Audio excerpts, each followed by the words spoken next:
Housing technology, hygiene, and herd health of breeding chicken flocks during the rearing period. So the rearing period lasts 0 to 3 weeks. It's when the development of the organs' immunity happens. And then at 3 to 6 weeks, the skeleton and muscles grow. And then at weeks 6 to 15, the growth slows down. Until week 18, then the reproductive organs and sexual maturity occurs. So when preparing for the day-old arrival, at first, they won't have gut flora or specific immunity, so clean the environment is super important. Have cleaning and disinfectant. The steps are dry cleaning, rinse, wash, have wet cleaning, then dry out, then have disinfectant again and have dry out and then sample for bacteria.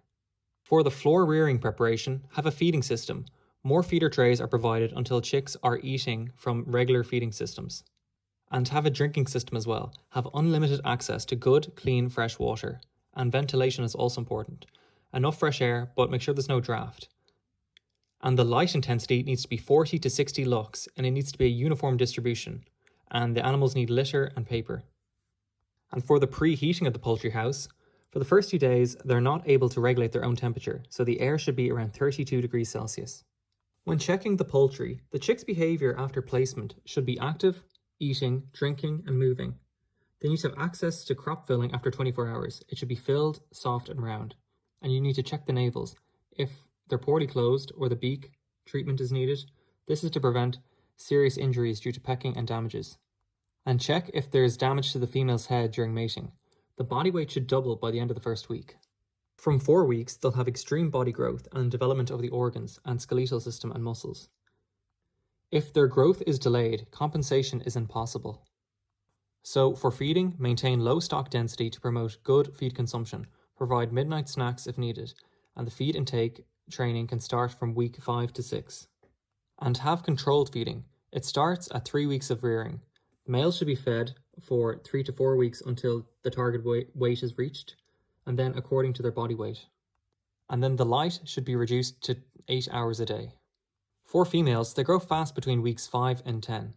You need to check the body weight and uniformity. At weeks 10 to 15, increase their feed slightly.